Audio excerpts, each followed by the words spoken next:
dans le titre que je dirais donc comment la fait sauver ma première année de maîtresse de conférences en sciences de l'éducation à l'université de Lille. Je ne sais de Jacotot en fait que ce que j'en ai. C'est un ouvrage que j'ai découvert grâce à un professeur de philosophie de l'éducation dont j'ai eu la chance de suivre les cours à la fin des années 80. Il s'agit de Michel Soetard, que certains d'entre vous connaissent. À l'aube de l'été 2013, je me suis donc retrouvée dans une situation enthousiaste de Lille. Or, depuis 20 ans, mes étudiants, c'était surtout, comme vous le savez sans doute, des futurs ingénieurs, un peu des futurs cadres commerciaux, parfois, plus rarement, des futurs travailleurs, donc étaient bien loin des bibliographies des sciences de l'éducation. Alors, qu'est-ce que j'allais dire, moi, à des jeunes filles qui rêvent de devenir Lille? Nous n'avions pas la L1 et le profil des entrantes en troisième année de licence était un peu plus varié que celui que nous accueillons dès la sortie du bac aujourd'hui. Mais que dire? Que partager? Quelle théorie? Quel concept pouvais-je présenter, discuter, expliquer avec le terrible déficit de culture disciplinaire que j'avais, avec le monstrueux déficit de connaissance du métier, des métiers auxquels la plupart des jeunes que j'avais en face de moi se destinaient, bien loin de l'ingénierie, bien loin du monde des entreprises privées. Mes recherches s'inscrivaient en effet dans la sociologie des professions techniques et mes cours se nourrissaient de la philosophie anglo-saxonne de l'ingénierie et de l'éthique professionnelle. Donc avant l'été, j'ai eu rendez-vous avec Maria Bagoni, alors directrice du département, et je découvre la liste des enseignements à pourvoir pour la rentrée. Panique à bord. Seuls 2 intitulés me parlaient. Sous forme de boutade, je dis parfois qu'il n'y avait que 2 cours dont je comprenais le titre. Bon, c'est un peu exagéré, d'accord. Ces deux cours, c'était approche philosophique et pédagogique de l'éducation en L3 et approche sociologique et philosophie de l'éducation en M1. Je me suis donc proposé d'assurer ces 2 enseignements et Maria en prit note.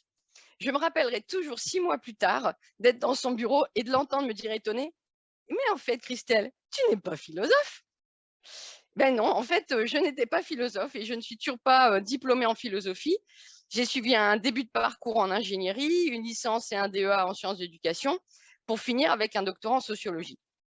Que s'est-il donc passé lorsque j'ai proposé d'assurer des cours en philosophie de l'éducation? En vérité, je me sentais bien en peine d'imaginer ce que je pouvais offrir, par exemple en sociologie de l'éducation. Et puis, les cours étaient pourvus. Alors, est-ce que j'ai osé penser à ce moment-là que n'importe qui peut faire de la philosophie, alors que ce ne serait pas le cas pour la didactique? Non, je ne pense pas. Est-ce que j'avais lu un petit peu vite la conclusion du chapitre de Jean Housset sur la naissance des philosophes de l'éducation en France, dans un ouvrage intitulé 40 ans de sciences d'éducation, où il écrivait de façon provocatrice que les philosophes de l'éducation seront pleinement accomplis en sciences de l'éducation le jour où un poste en philosophie de l'éducation, pour un poste en philosophie de l'éducation, on recrutera une personne qui aura fait tout son cursus en sciences de l'éducation sans être passé par celui de la philosophie. On va dire, j'avais lu ça un peu vite pour m'autoriser cela. En fait, à ce moment particulier de mon existence, en face à face devant Maria ici présente et que je salue, j'ai été comme portée, inspirée. J'avais adoré les cours de Michel Soetard et gardé un souvenir très vif de celui qui portait sur Joseph Jacotot. Vous connaissez toutes et tous l'histoire. Exilé à Louvain au début du 19e, Jacotot est un enseignant apprécié. Il se trouve alors sollicité par des étudiants néerlandophones qui ne peuvent pas suivre ses cours puisqu'ils ne parlent que le français. Qu'à cela ne tienne, les étudiants se débrouilleraient pour produire des magnifiques dissertations en français grâce à l'étude menée sans l'aide du maître d'un ouvrage classique, c'était un ouvrage de Fénelon, le Télémaque, alors disponible en version bilingue. Et cela avait marché. Outillés de cet ouvrage en bilingue et de leur volonté de comprendre ce professeur, ils avaient appris le français. Grâce à Jacotot, les élèves néerlandophones avaient appris le français et lui, plutôt que transmettre un savoir, il avait créé une situation rendant possible l'apprentissage. Une révolution dans sa tête, une révolution tout court.